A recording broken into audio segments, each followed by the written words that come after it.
আসসালামু আলাইকুম। এখন শুনবেন সংবাদ শিরোনাম। সংবিধান সংশোধন আর সংস্কার নিয়ে সংসদে সরকার এবং বিরোধী দলের উত্তপ্ত আলোচনা। মুক্তিযুদ্ধ নিয়ে বক্তব্য দিতে সতর্কতার আহ্বান। প্রবল বর্ষণ, পাহাড়ি ঢলে সুনামগঞ্জ হবিগঞ্জে বাঁধে ভাঙন, বিভিন্ন স্থানে ঝড়ো হাওয়া, বৃষ্টি, 5 জেলায় বন্যার পূর্বাভাস। 3টি জেলায় চাষিদের সহায়তা দেবে সরকার। জ্বালানির পর এবার ভোজ্য তেলের দাম বৃদ্ধির ধাক্কা, বোতলজাত এবং খোলা সয়াবিন বাড়ল 4 টাকা, এখনও লোকসান গুনতে হবে দাবি আমদানিকারকদের। কয়েক হাসপাতাল ঘুরে তারপর ভর্তি হতে পারছেন হামে আক্রান্তরা, আইসোলেশনের ব্যবস্থা করতে না পারাই ছড়িয়েছে ভয়াবহ মাত্রায়। আসসালামু আলাইকুম। এতক্ষণ দেখছিলেন সংবাদ শিরোনাম, এখন দেখবেন বিস্তারিত। গণভোট ইস্যুতে জামায়াতের অবস্থান আধা প্রেম আধা প্রতারণা, এমন মন্তব্য করেছেন আইনমন্ত্রী আসাদুজ্জামান। এদিকে 1978 সালে জন্ম নেয়া বিএনপি কিভাবে মুক্তিযুদ্ধের দল হতে পারে, এমন প্রশ্ন তোলেন বিরোধী দলের সংসদ সদস্য এটিএম আজহার। মুক্তিযুদ্ধ এবং জুলাই সনদ ইস্যুতে আজও উত্তপ্ত ছিল সংসদ। মুক্তিযুদ্ধ নিয়ে আওয়ামী বয়ানের মতো জুলাইকে কতিপয় স্বার্থান্বেষী গোষ্ঠী কক্ষিগত করতে চাইছে অভিযোগ সরকার দলীয় সংসদ সদস্যদের। তাই মুক্তিযুদ্ধ নিয়ে খোঁজাখুঁজি না করার হুঁশিয়ার। জুলাই সনদের বাস্তবায়ন কিভাবে হবে, এই নিয়ে সংসদের প্রথম অধিবেশনের প্রায় পুরোটাই তর্ক বিতর্ক আর উত্তেজনার। বুধবার সনদ বাস্তবায়নে সংবিধান সংস্কার সম্পর্কিত বিশেষ কমিটি গঠনের প্রস্তাব দিয়েছে সরকারি দল, যেখানে বিএনপির 7 জন, অন্যান্য দল স্বতন্ত্র থেকে, বিরোধী বেঞ্চ থেকে 5 জনের নাম দেওয়ার আহ্বান জানায় সরকারি দল। বিষয়টা আমাদের মাঝে একটা আলোচনার বিষয় আছে, কারণ এখানে কনসেপচুয়াল ডিফারেন্স আছে আমাদের। তা আমরা আলোচনা করে জানাবো। এটা আজকেই হয়ে যাবে বোধহয়, এটা হবে না আর কি। এই সেশনটা আমরা এটা মত দিতে পারবো না, কারণ আমরা চেয়েছি রিফর্ম, আর এখানে হচ্ছে আপনার অ্যামেন্ডমেন্ট। রাষ্ট্রপতি ভাষণের উপর ধন্যবাদ প্রস্তাবের আলোচনায় আইনমন্ত্রী 11 দলীয় ঐক্যের লিফলেট এবং জুলাই সনদ নিয়ে বিরোধী দলের ভূমিকার সমালোচনা করেন।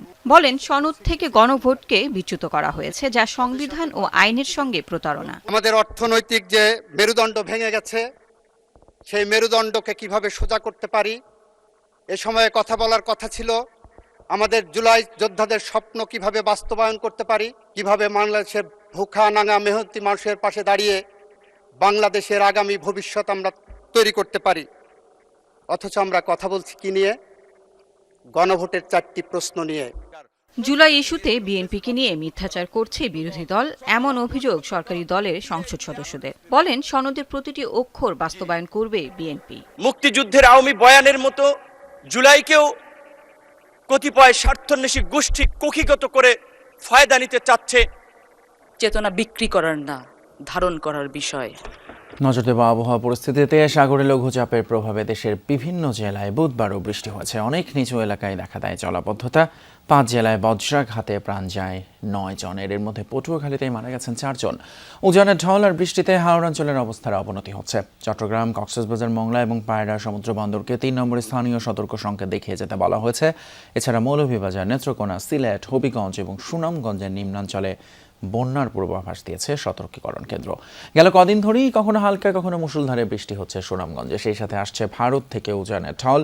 তীব্র স্রোতে মধ্যনগর উপজেলায় গ্রামীণ সড়ক ভেঙে পানি ঢুকছে ঝিনারিয়া হাওরে। এরই মধ্যে তলিয়েছে হাওরের বেশিরভাগ আবাদি জমি। সরকারি হিসেবেই 7,000 হেক্টর জমির ধান ক্ষতিগ্রস্ত হয়েছে, যদিও তার চেয়ে বেশি ফসলহানির দাবি হাওড় অঞ্চলের কৃষকদের। জেলার সবগুলো নদ নদীর পানি বাড়ছে দ্রুত গতিতে। ফসল রক্ষায় স্থায়ী পরিকল্পনা নেওয়ার কথা জানিয়েছেন স্থানীয় সংসদ সদস্য। বাঁধ ভেঙেছে হবিগঞ্জের বানিয়াচং উপজেলাতেও। অতিবৃষ্টি আর ঢলের পানিতে খোয়াই নদীর দত্তগাঁও অংশে ভেঙে যায় বাঁধ। সুজাতপুর হাওরে পানি ঢুকে প্লাবিত শত শত একর ফসলি জমি। নেত্রকোনায় কংস নদের পানি বেড়ে তলিয়ে আছে হাওড় অঞ্চলের 42,000 হেক্টর জমির ফলন। এছাড়া বজ্রপাতে পটুয়াখালীতে মারা গেছে 4 জন, আর জামালপুরে 2 জন, শেরপুর, রাজবাড়ী এবং রংপুরে মোট 3 জন মারা গেছে। আমরা তো খুব পানি, মেশিনও চলে না, শ্রমিকও ভাড়া জানা ঠেকা দেওয়া, 7 কেয়ার গেছি, ফাইন তোলার 7 কেয়ার আছে আমার। পেটের দায় রিক্সা চালাই, কি করবো? বাইরে অনেক আগে যত বেশি বাদল হোক। সুন্দর পরিকল্পনা নিয়ে আমাদের মাননীয় প্রধানমন্ত্রী বলছেন নদী খনন এবং হাওর খনন, এটাকে দ্রুতই করতে হবে। প্রশাসনের সহযোগিতায় যারা পিএসসি কাজগুলো করেছেন তারাও তাদের কাজগুলো মনিটরিং করতেছে, যাতে কোনোভাবে এই বাঁধগুলো ভেঙে না যায়।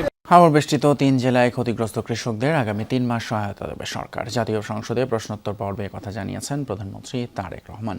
চট্টগ্রাম নগরে জলাবদ্ধতা নিরসনেও দ্রুত ব্যবস্থা নেওয়ার কথা জানান তিনি। বুধবার প্রধানমন্ত্রীর জন্য নির্ধারিত প্রশ্নোত্তর পর্বের পর জরুরি জনগুরুত্বপূর্ণ বিষয়ে মনোযোগ আকর্ষণে গৃহীত নোটিশের আলোচনায় উঠে আসে হাওর এলাকার প্রবল বৃষ্টি আর বন্যার ক্ষতি পোষানোর ইস্যু। নিজে থেকেই সংসদ নেতা জানান, সুনামগঞ্জ সহ 3 জেলার ক্ষতিগ্রস্ত কৃষকদের সহায়তা দেবে সরকার। এছাড়া ফ্যামিলি কার্ড বাস্তবায়নে মূল্যস্ফীতি বাড়বে না, বরং কমবে বলেও জানান তিনি। এছাড়া রাজধানীর উপর চাপ কমাতে দেশের সকল অংশে নাগরিক সুযোগ সুবিধা পৌঁছে দেওয়ার কথাও জানান প্রধানমন্ত্রী। বলেন, নিরাপদ, বৈষম্যহীন ও জলবায়ু সহিষ্ণু বাংলাদেশ গড়ার কাজ করছে সরকার, যেখানে নারী ও শিশুরা হবে টেকসই উন্নয়নের সম অংশীদার।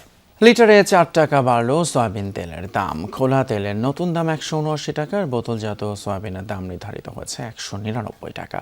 ভোজ্য তেল আমদানিকারক এবং ব্যবসায়ীদের সাথে বৈঠকের পর নতুন দর ঘোষণা করেন বাণিজ্যমন্ত্রী।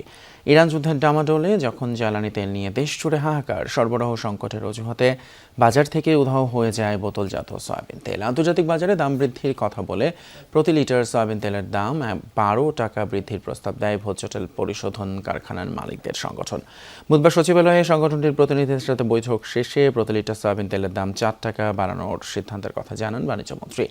ব্যবসায়ীদের দাবি, নতুন দামেও লোকসান থাকবে তাদের, কিন্তু জনস্বার্থ বিবেচনায় কোরবানির ঈদ পর্যন্ত মেনে নিয়েছেন সরকারের সিদ্ধান্ত। জানাবো দেশের হাম পরিস্থিতির খবর। হাম আক্রান্তের সংখ্যা ভয়াবহভাবে বেড়েই চলেছে। যদিও বুধবার রাজধানীতে বৃষ্টির কারণে রোগী ভর্তির হার কিছুটা কম বলে জানায় ডিএনসিসির কোভিড ডেডিকেটেড হাসপাতালের প্রশাসনিক কর্মকর্তা ডাক্তার আসিফ হায়দার। বেশিরভাগ রোগী আগে কয়েকটি হাসপাতাল ঘুরে এই হাসপাতালে ভর্তি হয়েছেন। এর ফলে সংক্রমণ আরও ছড়িয়েছে বলে মনে করছেন চিকিৎসকরা। মহাখালী ডিএনসিসি কোভিড হাসপাতালটি এখন হাম আক্রান্তদের চিকিৎসা দিচ্ছে। এই মুহূর্তে এখানে ভর্তি আছেন 398 জন। হামের উপসর্গ নিয়ে 24 ঘন্টায় ভর্তি হয়েছে 114 জন শিশু। বুধবার সকাল থেকে অবশ্য বৃষ্টির কারণে ভর্তির চাপ খানিকটা কম ছিল।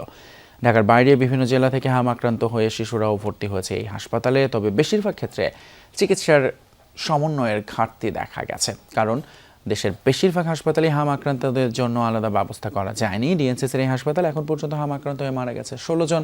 সারা দেশে এই সংখ্যা 273।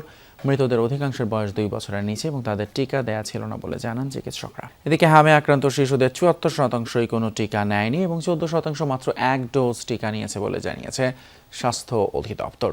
বুধবার এক ব্রিফিংয়ে অধিদপ্তরের মহাপরিচালক জানান, দেশে গত 24 ঘন্টায় সন্দেহজনক হামে আক্রান্ত হয়েছেন 1318 জন, যার মধ্যে 88 জনের শরীরে রোগটির বিষয়ে নিশ্চিত হওয়া গেছে। এছাড়া এই সময় সন্দেহজনক হামে আক্রান্ত হয়ে একজনের মৃত্যু হয়। গত 24 ঘন্টায় নিশ্চিত হাম রোগীর সংখ্যা 88। 15/3/2026 থেকে অদ্যাবধি মোট নিশ্চিত হাম রোগীর সংখ্যা 4954। 24 ঘন্টায় মৃত্যুর সংবাদ নেই। কনফার্ম যে হামের কেস কনফার্ম, এখানে দেখেছি আমরা যে এর মধ্যে 74% আপনার টিকা পায় নাই, দেন ফার্স্ট ডোজ পেয়েছে, এরকম আমরা পেয়েছি যে আপনার 14%